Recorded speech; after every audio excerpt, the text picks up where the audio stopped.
Jenna from Scribbling Grace. Today we're going to be painting a watercolor wreath, and we're going to do this in real time. So we're going to do this start to finish, and it'll take us under 14 minutes to create this really fun and pretty wreath with watercolor paint. So I am working on Psalm 143 verse 8, which says, "Let me hear in the morning of your steadfast love, for in you I trust. Make me know the way I should go, for to you I lift up my soul." So I thought that was a really great verse, and I hadn't painted a wreath in a while, and so I thought it'd be fun. We're actually going to be doing a half wreath, so it'll be just a semicircle here, and I'm going to start by painting my largest elements first, which is these roses or florals. Maybe they're carnations, but they're some kind of circular flower. The great thing about watercolor is that you can just kind of get the paint on the page, and they usually will somewhat look like flowers. So you can see I work pretty fast. I do have more in-depth tutorials on painting watercolor roses, so you may want to check those out. But basically I am just using my small round paintbrush, and I start by just tapping kind of like little tiny like C shapes in the center, and then I quickly just take my brush and start applying more pressure, and I'm just kind of going in a circular motion, making a circular shape just by doing little C shapes all around that center. And I am doing 5 of these roses. I like to work with odd numbers when I'm creating a wreath, but I also like to do pairs of 2s. So you can see I have 2 pairs of 2s, and then down here just to add an extra one, but I didn't want to have another pair of 2 because that'll look too symmetrical. I just put one more flower there at the bottom. So you can see that I did those flowers really fast. I have, made these flowers so many times, so they can take a little bit of practice. But again, it's just pretty simple, just a few dots in the center, and then just make little tiny C shapes into a circle shape. I also use the very tip of my paintbrush to create make little tiny lines on the outside of my flowers, which you may see like on that bottom flower especially. You can see the little lines on the edges of that flower, and I feel like it just kind of gives you the impression of more petals in the background. You also want to make sure that you leave some white space between each of those C shapes in that flower, and that gives you the idea of those petals too, so that's important also. They just take some practice, these flowers, but once you get the hang of them, they're a really simple flower to make, really beginner friendly. So now I'm gonna start adding my wreath. Now the basis of my wreath. I'm just using some brown. I'm using my Kuretake Gansai Tambi watercolor set as always. I'll put the links to the supplies that I'm using in the description below, so be sure to check that out. I'll also put links to other helpful tutorials and all the fun stuff that you need to know to create this page. So check out the description for all that. So I just used the very tip of my paintbrush to draw 3 lines in between each of those flowers into a circle or a half circle shape, and that makes it look more like a wreath. But you're not going to see those lines very much because I'm going to cover them up with some leaves. So I'm starting with my biggest leaves first. So I always start with my largest elements and then add in the smaller elements to fill in the rest of the wreath. So I'm starting with a lighter green color for my big leaves, and I'm doing groups of 3. And basically I'm just taking my same small paintbrush. I draw a little line, thin line going out, and then a leaf shape. So you start with very little pressure. As you go outward, you apply pressure, and then you release that pressure again to bring your brush back up to a nice little point. And that creates those really nice little leaf shapes. If the whole pressure concept confuses you, just use the very tip of your paintbrush and just paint that oval leaf shape with a little point at the end. Pretty simple. Do it as you want. It's your page. Remember, it's not about creating the art, it's just about getting in the word. So that's important. So now I'm creating some more darker leaves to fill in the blank spaces. So these are a little bit smaller, so I'm still using the same paintbrush, but I'm just applying less pressure to create smaller strokes and smaller leaves. So again, just tip of my paintbrush with a line for the stem, and then quick little leaves, applying some pressure and releasing that pressure to create a point. So when creating a wreath, the composition is probably the trickiest part because you want it to look full, or maybe you don't want it to look full, it's up to you.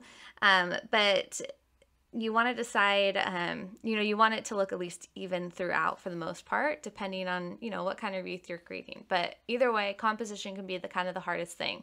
So again, I tend to work with odds. When I created those big leaves in the background, I did 3 of those. I did 4 of the smaller leaves, but I added one up in the top corner, just a little tiny bit, so it technically is 5. And now I'm adding in these little yellow buds. And I'm going to do 5 bunches of these. So again, bunches of 2, because I tend to like bunches of 2. And for these little buds, I'm literally just pressing my brush, the same brush, onto the page just to create this little oval shape. And then I'll add some green stems with a dark green color. I tend to change the greens that I use.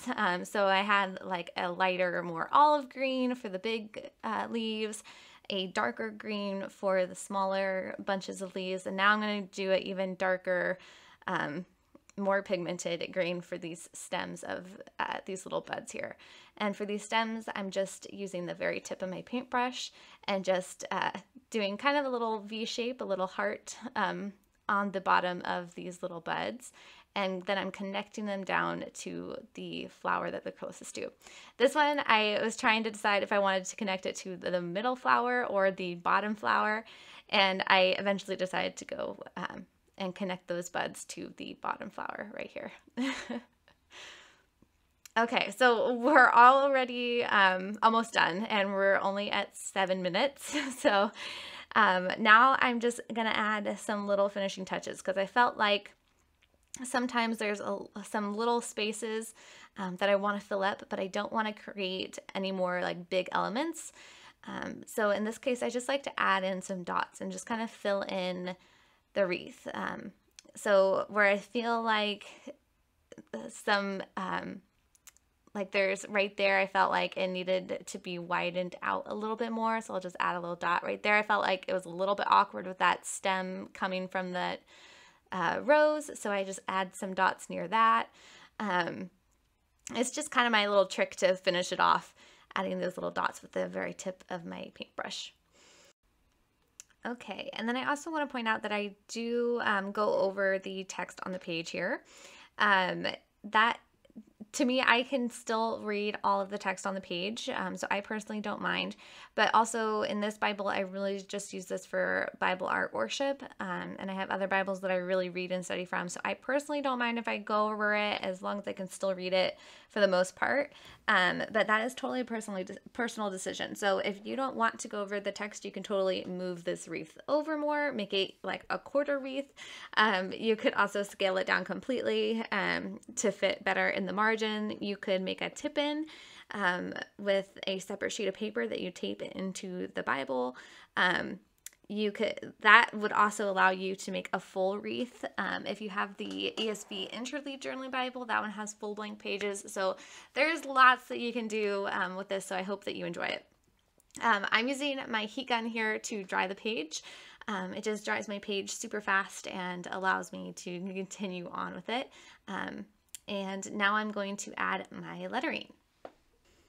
So I was going to speed this part of the video up, but I get asked a lot to do more real-time process of the lettering. So we're going to keep it real-time here. I'm going to write out, "Let me hear in the morning of your steadfast love." Because again, the verse I'm working on is Psalm 143 verse 8, which says, "Let me hear in the morning of your steadfast love, for in you I trust. Make me know the way I should go, for to you I lift up my soul." So I write it out with my pencil first just to make sure I have spacing somewhat right. I tend to change up my lettering when I go over it with the pen, but I like to at least make sure that my spelling and stuff is correct. And now I'm using my Tombow Fudenosuke brush pen to do some brush calligraphy. So I write out with the pencil, just like basic cursive, and then basically I go over that to make that cursive into calligraphy with my brush pen. So when I'm going upward with my pen, I apply very little paint pressure to the brush. So I create a nice thin stroke when I'm going upward. And then anytime my pen is going down in a downward direction on the page, I apply pressure.